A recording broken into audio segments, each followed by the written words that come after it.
You're not gonna make it. No, you ain't gonna make it. You're not gonna make it, but you can. Welcome to You're Not Gonna Make It, where I discuss threats to your physical and mental health, and find ways to deal with them too. I'm your host, Kevin. I have a confession to make. While losing my 100 pounds, I actually wasn't that active. Before I figured out the whole nutrition thing, I was just exercising and losing weight through brute force. So what I would do is exercise, go back home, be on the bed, on the computer for the rest of the day, playing games, whatever it is. Legitimately, if I wasn't at the gym or on the elliptical, I wasn't doing shit. And yet, I still lost a lot of weight. Now, I wouldn't recommend that for people. Being active is good. And getting your nutrition on lock is actually much better. That's how I lost the last 60 pounds, whereas the first 40 were just a brute force exercise. But my point with this is you can lose a lot of weight without living at the gym. A lot of people think they need to go to the gym 5 times a week for 2 hours and fill those 2 hours with, 20 exercises. No, you don't. No, you don't. First of all, you don't need to go to the gym at all to lose a lot of weight. Like, at all. You can literally just change absolutely nothing. Change your intake, reduce the calories, and you can lose a lot of weight. Is that how I recommend doing it? No. Because while you can scientifically do that, you will be missing out on so many benefits of exercise. More energy, muscle growth, you'll be able to eat a bit more, better posture, more confidence. Listen, I can't fight for shit, but there is a sense of confidence you have when the average person doesn't exercise at all. And you're talking with someone and you think in your head, you know what? Worst case scenario, I'm probably stronger than them. And that's not to think, oh, everyone's an enemy. No, don't be weird like that. What I'm saying is it gives you that bit of confidence knowing that you're not going to be fucked if something bad happens. Probably. I mean, if they have weapons, you're fucked, right? But there's a confidence you get to being physically competent. And having those muscles improves your posture as well. And by the way, when I say back when I was losing 100 pounds, I was fairly, kind of lazy, I would say. A couch potato, bed potato. That can still happen these days. That's partly why I got rid of my computer chair. And that's why I'm recording this standing up. Now I have to stand up in a desk because the computer chair is in the fucking garage. Anytime I use my computer, I need to stand. I need to support myself. Which does two things. Not only does it help improve my posture, but it also discourages me spending a shit ton of time on the computer. Obviously, this isn't very fun during work hours, but, it's better than sitting down and becoming a weird blob all day.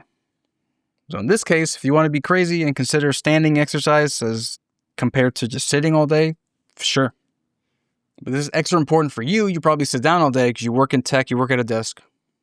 You probably sit for 7, 8, 9, 10 hours a day.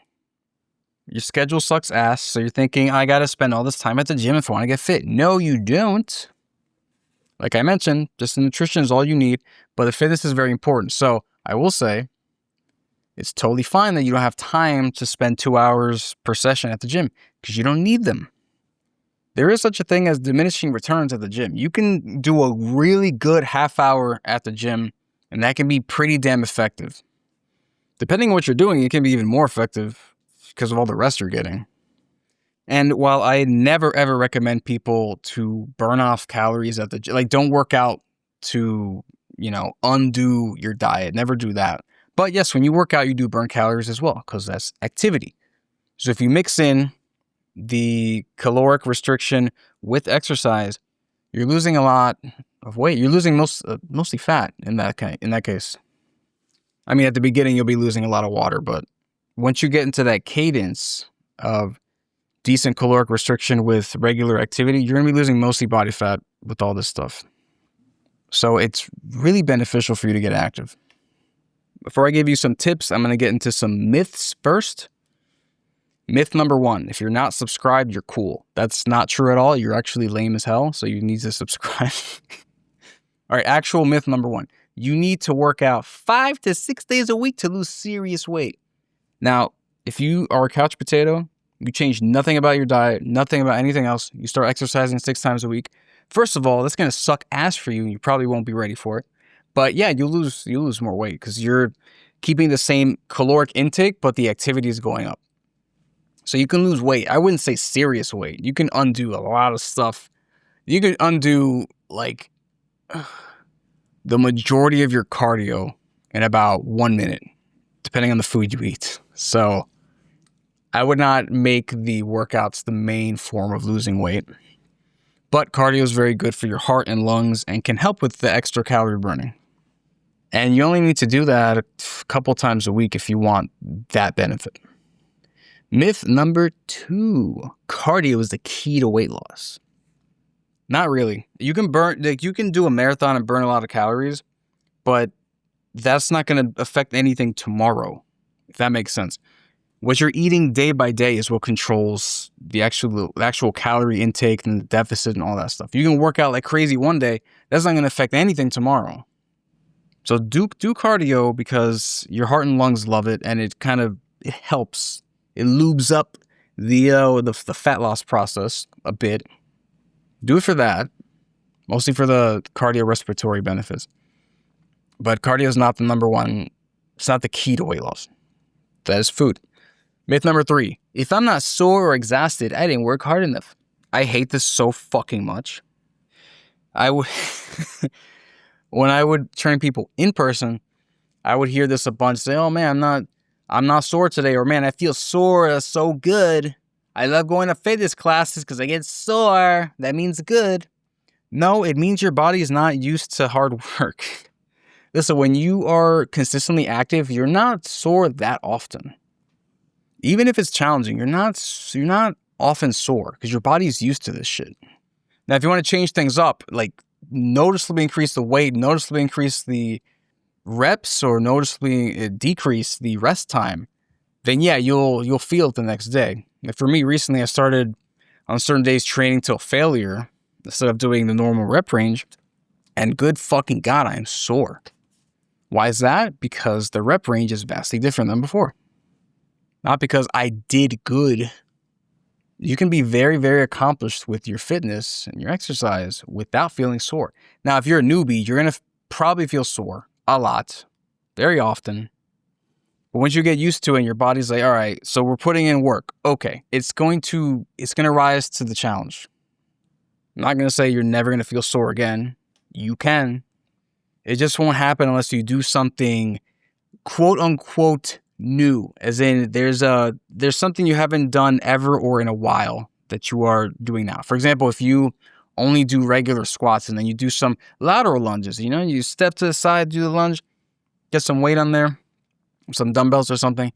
Yeah, if you haven't done that in months, you're gonna feel sore in certain places. If you haven't stressed those muscles that much in a while. That's why I like full body workout sessions, because you work out most things. So your body just gets used to this altogether. Myth number 4. I need a gym membership to lose weight. You don't need to go to the gym to lose weight. I recommend it for many reasons. Partial weight loss, but you don't need it to lose weight. You can work out at home.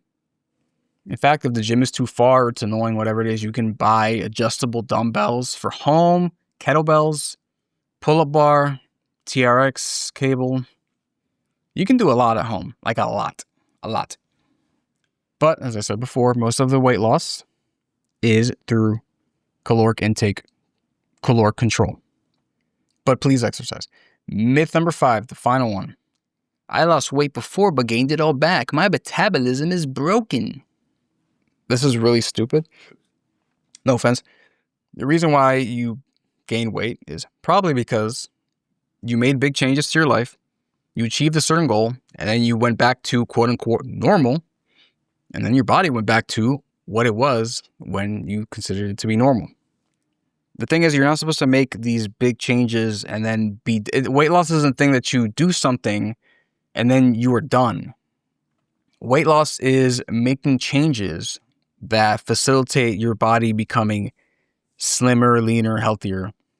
And you're supposed to incorporate those changes into your day-to-day life. Like you're gonna have to change. Period. How much? That's up to you. But there literally needs to be change for you to change. What's that saying? If nothing changes, nothing changes. So you have to do that. Now, yes, there is a certain point where you're going to pull back on the change a little bit. Let's say you're losing weight. You're like 200 pounds and you're trying to get to 175. You're going to go at a caloric deficit for a while. When you get closer to 175, the deficit, I mean, you're going to be taking in lower calories than before, a lot more, because your body is now smaller and needs even less to lose weight. So when you do reach 175, you can go back to the maintenance amount if you want. Although, be careful with that, because maintenance and the way the food labels are, it's not always an exact science. So you might just go, 177 this month or whatever, right? Well, the point is you don't have to have that main deficit like you did before. You can go back to a maintenance amount. But all the changes you made to get from 200 to 175, they need to stick. As in any activity you picked up or the kind of like food observations, habits like that. A lot of those need to stick in order for you to maintain this 175 weight. If you don't retain any of those changes that you made, you're just gonna go back to 200 because that's what you consider your normal. The thing is, when you go to 175, your normal should be different.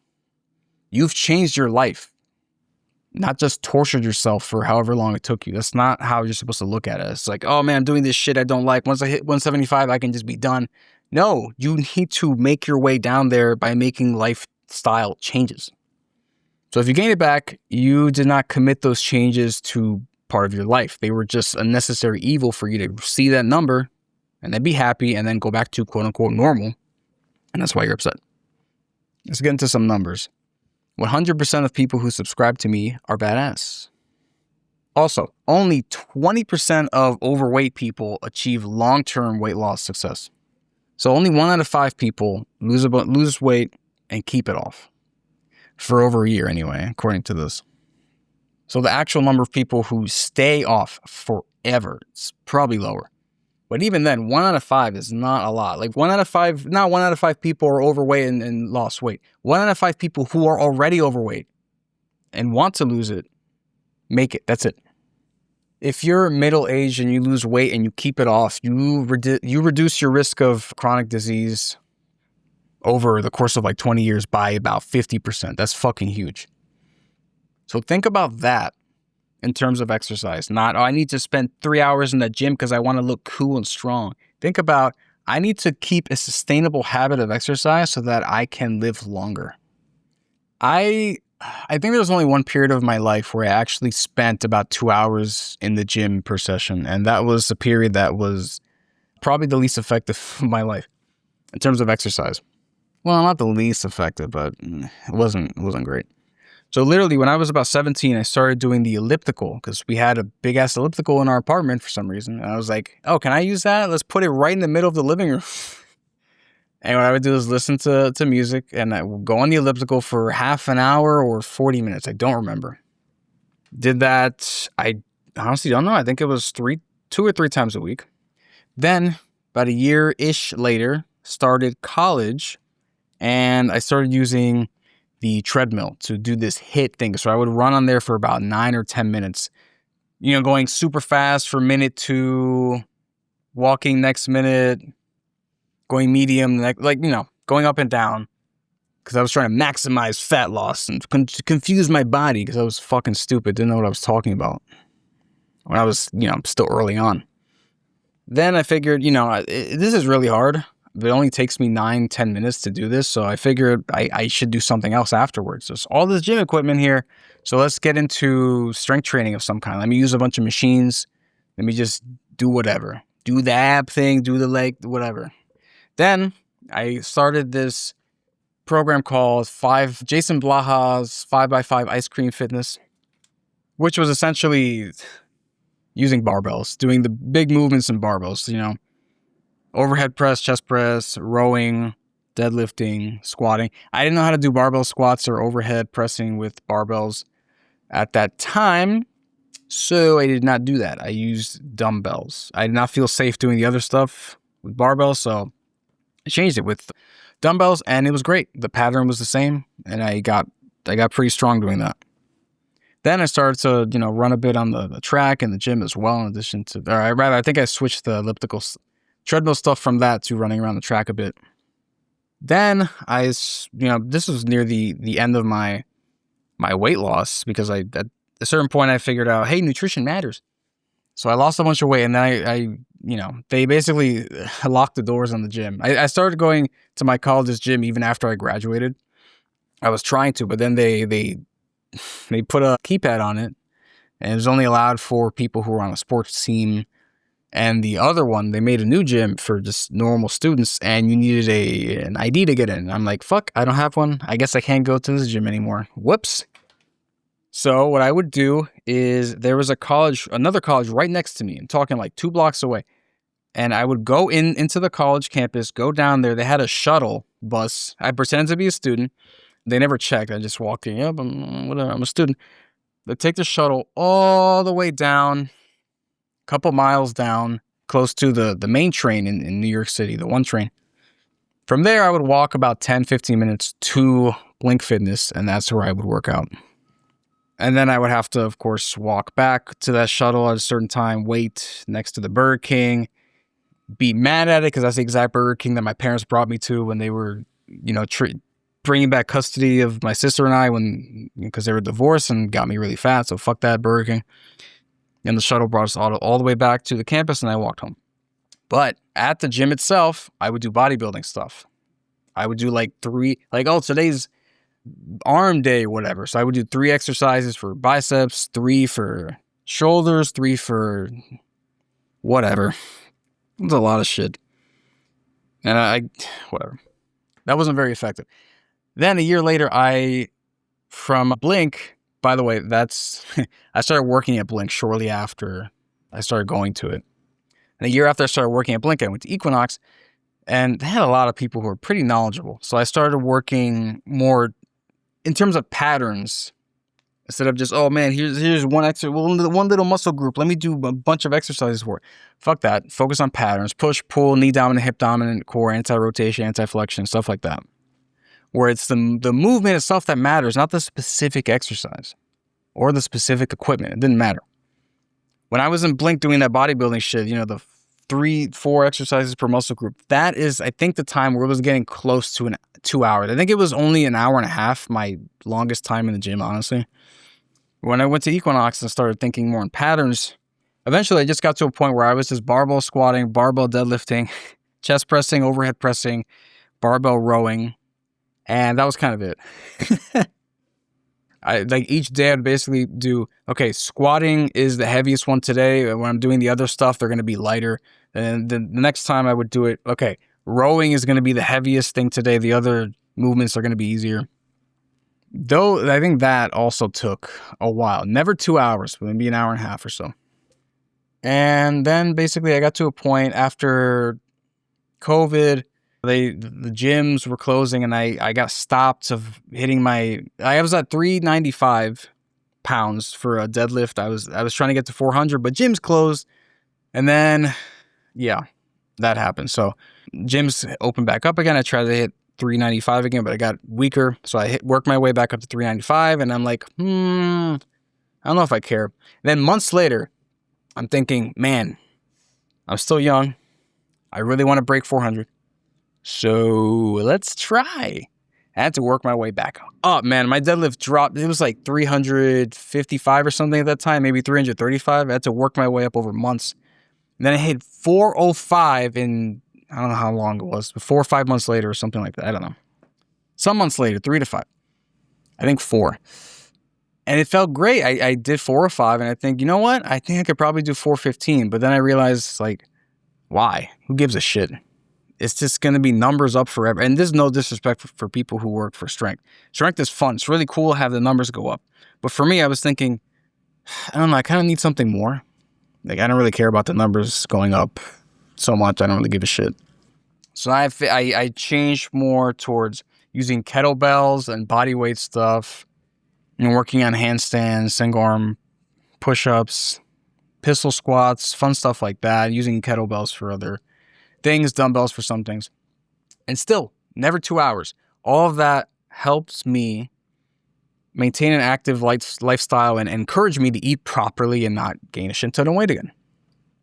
So you notice everything I said is super different. Like I started off doing ellipticals and I ended up doing fucking one-arm push-ups and swinging kettlebells around, right? Vastly different things. The weight loss still took. So my point is the way you exercise is not super duper important. As long as you focus on patterns, you will be well-rounded. But in terms of weight loss, the exercise ain't that important. I'm going to be real with you. It's mostly the intake. And obviously during all this time, my intake was good, relatively good. I was cognizant of mindful of what I'm eating. So just keep in mind, you can fit a good workout in like 30 minutes, maybe even less if you're not talking about like warm-ups and stuff like that. Honestly, just get a push, get a pull, get 1 or 2 things for your legs going in terms of exercise. Make sure it's challenging. Make sure you do at least 3 sets, and then you're good. Get the fuck out of the gym. It's fine. You can do this. Make sure your food is on point, and you're good. You don't need 2 hours to lose weight. I lost 100 with I don't think I've ever spent 2 hours in the gym, aside from if I went with a friend and we were like, talking and stuff in between. Besides that, never. I don't think I've ever in my life spent 2 hours at a gym just working out. This is completely unnecessary. Unless you're a bodybuilder, in which case you're probably not listening to this. So just keep that in mind. Exercise can be short. It just needs to be effective. And count your fucking calories. Otherwise, you're not going to make it. Also, subscribe. Let me know if you've ever spent 2 hours in the gym and you're not a bodybuilder. Please let me know what the fuck you were doing. I'm very curious. Anyway, see you next time.